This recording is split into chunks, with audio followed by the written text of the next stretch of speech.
Hi everyone, welcome back to Chandrika hair lux. ನಾನು ಇವತ್ತಿನ ಒಂದು ವಿಡಿಯೋದಲ್ಲಿ ಡ್ರೈ ಫ್ರೂಟ್ಸ್ನ ತಿನ್ನೋಕ್ಕಾಗ್ತಾ ಇಲ್ಲ, ಹೇರ್ಗೆ ಒಳ್ಳೆ ಫುಡ್ಡು ತಿನ್ನಬೇಕು ಅಂತ ನಾನು ನಿಮಗೆ ಎಲ್ಲ ವಿಡಿಯೋದಲ್ಲಿ ಹೇಳ್ತಾ ಇದ್ದೀನಿ. ಸೊ ಹಾಗಾಗಿ ಈ ಒಂದು ವಿಡಿಯೋದಲ್ಲಿ ನನಗೆ ರೀಸೆಂಟಾಗಿ ಒಂದು ಬಿಸ್ಕೆಟ್ನ ನೋಡಿದೆ. ಆ ಬಿಸ್ಕೆಟಲ್ಲಿ ಎಲ್ಲ ಥರದ ನ್ಯೂಟ್ರಿಯೆಂಟ್ ಅಂದರೆ ನಾನು ಹೇರ್ಗೆ ಏನೇನೆಲ್ಲ ತೊಗೋಬೇಕು ಅಂತ ಹೇಳ್ತೀನಿ ಅದೆಲ್ಲ ಅದರಲ್ಲಿತ್ತು. ಸೊ ಹಾಗಾಗಿ ಬೆಸ್ಟ್ ಸಜೆಷನ್ ಅಲ್ವಾ, ಇದನ್ನು ನಾನು ಯೂಟ್ಯೂಬಲ್ಲಿ ಹೇಳಿದರೆ ಕೆಲವೊಬ್ಬರಿಗೆ ಹೆಲ್ಪ್ಫುಲ್ ಆಗುತ್ತೆ ಅಂತ ಹೇಳ್ಬಿಟ್ಟು ಈ ಒಂದು ವಿಡಿಯೋನ ಮಾಡ್ತಾ ಇದ್ದೀನಿ. ಅದು ಯಾವ್ದು ಬಿಸ್ಕೆಟ್ ಅಂತಂದರೆ ಇದು ರಾಗಿ ಬಿಸ್ಕೆಟ್. ನನ್ನ ಮಗುಗೆ ರಾಗಿ ಬಿಸ್ಕೆಟ್ ಮನೆಯಲ್ಲೇ ಮಾಡೋಣ ಅಂದ್ಕೊಂಡೆ. ಅಷ್ಟರೊಳಗೆ ತಡೆ ಆನ್ಲೈನಲ್ಲಿ ನೋಡೋಣ ಅಂತ ಹೇಳ್ಬಿಟ್ಟು ನೋಡುವಾಗ ಈ ಬಿಸ್ಕೆಟ್ ನನಗೆ ಸಿಕ್ತು. ನಾನು ಆಮೇಲೆ ನೋಡೋಣ ನಮಗೆ ತಿನ್ನೋಕ್ಕಿರಲಿ ಅಂತ ಹೇಳ್ಬಿಟ್ಟು ತರ್ಸೋಣ ಅಂದ್ಬಿಟ್ಟು ತರಿಸ್ದೆ. ಬಟ್ ನಿಜವಾಗ್ಲೂ ಇದು ಬೆಸ್ಟ್ ಬೆನಿಫಿಟ್ಸ್ ಅಂತ ಹೇಳ್ಬೋದು.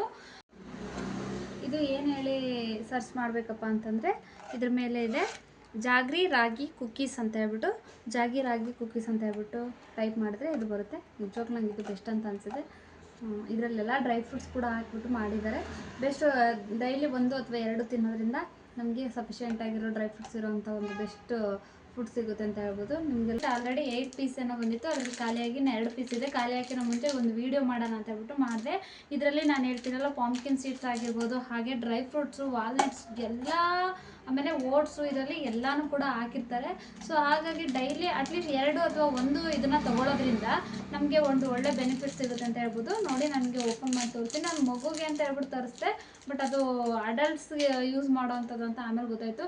ಮಗುಗೂ ತಿನ್ನಿಸ್ಬಿಟ್ಟು ಆಫ್ಟರ್ 1 ಇಯರ್ ಆದಮೇಲೆ ಮಗುಗೂ ಕೂಡ ಕೊಡ್ಬೋದು. ಯಾಕೆಂದರೆ ಈಗೂ ಕೊಡ್ಬೋದು, ಏನಿಲ್ಲ. ಅವರು ಏನು ಮಾಡಿರ್ತಾರೆ ಅಂದರೆ, ನೋಡಿ ನಾನು ನಿಮಗೆ ತೋರಿಸ್ತೀನಿ. ಪಾಂಪ್ಕಿನ್ ಸೀಡ್ಸ್ ಎಲ್ಲ ಇರುತ್ತಲ್ಲ, ಸೊ ಅದನ್ನೆಲ್ಲ ಆಗಾಗ್ಗೆ ಇರುತ್ತೆ ನೋಡಿ, ಇಷ್ಟು ಚೆನ್ನಾಗಿ ನೋಡಿ ಸೀಡ್ಸ್ ಎಲ್ಲ ಈ ಥರ ಹಾಕಿರ್ತಾರೆ. ಸೊ ಹಾಗಾಗಿ ಇದು ನಮಗೆ ಒಳ್ಳೆ ಫುಡ್ ಅಂತ ಹೇಳ್ಬೋದು. ನಾವು ಡೈಲಿ ಇದನ್ನು ನೆನೆಸ್ಕೊಂಡಾಗಲಿ ಅಥವಾ ಫ್ರೈ ಮಾಡ್ಕೊಂಡಾಗಲಿ ಎಲ್ಲ ಸೀಡ್ಸ್ನ ತೊಗೊಂಬಂದು ಪ್ರಿಸರ್ವ್ ಮಾಡಿ ಇಟ್ಟು ತಿನ್ನೋಕ್ಕೆ ಆಗಲ್ಲ, ನಮಗೆ ಟೈಮ್ ಇಲ್ಲ ಅನ್ನೋರು best go for this biscuit ಅಂತ ಹೇಳ್ಬೋದು.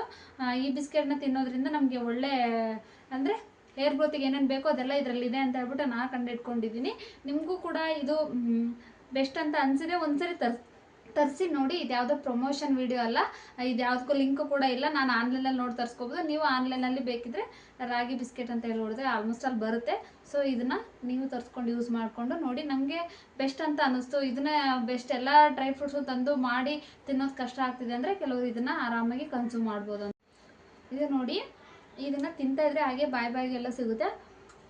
ಮತ್ತು ನೋ ಮೈದಾ, ಹಾಗೆ ಇದರಲ್ಲಿ ಮೈದಾ ಯೂಸ್ ಮಾಡಿಲ್ಲ. ಹಾಗೆ ಜಾಗ್ರಿ ಬೆಲ್ಲನ ಯೂಸ್ ಮಾಡಿದ್ದಾರೆ. ಮಕ್ಕಳಿಗೆ ಕೊಡಬಾರ್ದು, ದೊಡ್ಡವರು ಕೂಡ ತಿನ್ಬೋದು, ಶುಗರ್ ಪೇಷಂಟ್ ಎಲ್ಲರೂ ಕೂಡ ತಿನ್ಬೋದು ಅಂತ ಹೇಳ್ಬೋದು. ಯಾಕಂದರೆ ಸ್ವೀಟು ತುಂಬ ಕಮ್ಮಿ ಇದೆ. ಜಾಗ್ರಿ ಹಾಕೋದ್ರಿಂದ ತುಂಬ ಕಮ್ಮಿ ಇದೆ, ಎಲ್ಲರೂ ತಿನ್ಬೋದು. ಬೆಸ್ಟ್ ಬಿಸ್ಕೆಟ್ ಅಂತ ಹೇಳ್ಬೋದು. ನನಗೆ ಸಿಕ್ಕಾಪಟ್ಟೆ ಇಷ್ಟ ಆಗಿದೆ. ನಿಮಗೂ ಇಷ್ಟ ಆದರೆ ಇದನ್ನ ಬೈ ಮಾಡಿ. ಯಾವುದೇ ಪ್ರಮೋಷನ್ ವಿಡಿಯೋ ಅಲ್ಲ. ಹಾಗೆ ಇದರ ಲಿಂಕ್ ಕೂಡ ನಂಗೆ ಗೊತ್ತಿಲ್ಲ, ನಾನು ಆನ್ಲೈನಲ್ಲಿ ತೊಗೊಂಡಿದ್ದೆ. ನೀವು ಕೂಡ ಆನ್ಲೈನಲ್ಲಿ ಸರ್ಚ್ ಮಾಡಿ ತೊಗೋಬೋದು. ಇದರಲ್ಲಿ ಏನೇನಿದೆ ಅಂತಂದರೆ vitamin B1, vitamin B3, vitamin B9, vitamin ಹಾಗೆ 2, 6 ಹಾಗೆ 12 ಇಷ್ಟೆಲ್ಲನೂ ಇದರಲ್ಲಿ ಇದೆ. ಕ್ಯಾಲ್ಶಿಯಂ ಕೂಡ 175 mg ಇದೆ ಇದರಲ್ಲಿ. ಸೊ ಎಲ್ಲ ಇದರಲ್ಲೇ ಸಿಗುತ್ತೆ ಅನ್ನೋದಾದರೆ ಆರಾಮಾಗಿ ಈ ಬಿಸ್ಕೆಟ್ನ ಕನ್ಸ್ಯೂಮ್ ಮಾಡ್ಬೋದು. ಮತ್ತು ಈಗ ನೆಕ್ಸ್ಟ್ ಕಂಟಿನ್ಯೂಸ್ ಆಗಿ ಹರ್ಬ್ ಯೂಸ್ ಮಾಡಿಬಿಟ್ಟು ನಾನು ಆಯಿಲ್ನ ರೆಡಿ ಮಾಡ್ತಾ ಇದ್ದೆ. ಆಯಿಲ್ ಖಾಲಿ ಆಗಿದೆ. ಸೊ ಇವತ್ತು ನನ್ನ ಪ್ಯೂರ್ ಕೊಕೊನಟ್ ಕೂಲ್ ಆಯಿಲ್ ಕೂಡ ಪೂರ್ತಿಯಾಗಿ ಕಂಪ್ಲೀಟಾಗಿ ಖಾಲಿ ಆಯಿತು. ಸೊ ಮನೆಯಲ್ಲಿರೋ ಎಲ್ಲ ಹರ್ಬ್ಸ್ನ ಆಗ್ಬಿಟ್ಟು ಮತ್ತು ಇವತ್ತು ನಾನು ವಿಡಿಯೋನ ಮಾಡಿದ್ದೀನಿ, ಅದನ್ನು ಕೂಡ ಅಪ್ಲೋಡ್ ಮಾಡ್ತೀನಿ. ಕಂಟಿನ್ಯೂಸ್ ಆಗಿ ನೋಡಿ. ಇದು ನಾನು ಯೂಸ್ ಮಾಡುವಂಥ ಪ್ಯೂರ್ ಕೊಕೊನಟ್ ಆಯಿಲು. ಇದು ಕೂಡ ಇವತ್ತಿಗೆ ಎಲ್ಲ ಖಾಲಿ ಆಯಿತು. ಸ್ವಲ್ಪ ಹಾಗೆ ಇರಲಿ ಅಂದ್ಬಿಟ್ಟು ಮಿಕ್ಸ್ದೆ. ಸ್ವಲ್ಪ ಅಂದರೆ ಸ್ವಲ್ಪ ಒಂದು 100 ml ಅಷ್ಟು ಮಿಕ್ಸ್ದೆ ಅಷ್ಟೇ, ಇನ್ನೆಲ್ಲನೂ ಹಾಕ್ಕೊಂಡೆ. ಸೊ ಇದಕ್ಕೆ ಹರ್ಬ್ಸ್ ಕೂಡ ಎಷ್ಟೊಂದು ತಂದಿಟ್ಕೊಂಡಿರೋದೆಲ್ಲ ಖಾಲಿ ಆಗ್ತಾ ಬಂತು. ಸೊ ಮನೆಯಲ್ಲಿರೋದನ್ನೆಲ್ಲ ಆ್ಯಡ್ ಮಾಡೋಣ ಅಂತ ಹಾಕ್ತಾಯಿದ್ದೀನಿ. ಕರಿಬೇವು ಹಾಗೆ ಈರುಳ್ಳಿನ ಕಟ್ ಮಾಡಿ ಹಾಕಿದ್ದೀನಿ. ರೋಸ್ಮೆರಿನ ಹಾಕ್ತಾಯಿದ್ದೀನಿ.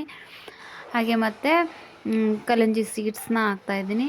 ಇದೆಲ್ಲ ಫೈನಲ್ ಖಾಲಿ ಆಗ್ತಾಯಿದೆ, ಎಲ್ಲನೂ ಮುಗಿತಾ ಬಂತು. ಸೊ ಮತ್ತೆ ಎಲ್ಲ ಹೊಸದಾಗಿ ಆರ್ಡ್ರ್ ಹಾಕ್ಕೋಬೇಕು. ಹಾಗೆ ಸ್ವಲ್ಪ ಮೆಂತೆಕಾಳು ಇಷ್ಟನ್ನ ಹಾಕ್ಬಿಟ್ಟು ಒಲೆ ಮೇಲೆ ಇಟ್ಬಿಟ್ಟು ಚೆನ್ನಾಗಿ ಬಾಯ್ಲ್ ಮಾಡಿಕೊಂಡು ಕೂಲ್ ಆದಮೇಲೆ ಅದನ್ನ ಸ್ಟ್ರೈನ್ ಮಾಡಿಕೊಂಡ್ರೆ ನಮಗೆ ಬೆಸ್ಟಾಗಿರೋ ಒಂದು ಕೊಕೊನಟ್ ಹರ್ಬ್ ಆಯಿಲ್ ರೆಡಿ ಆಗುತ್ತೆ.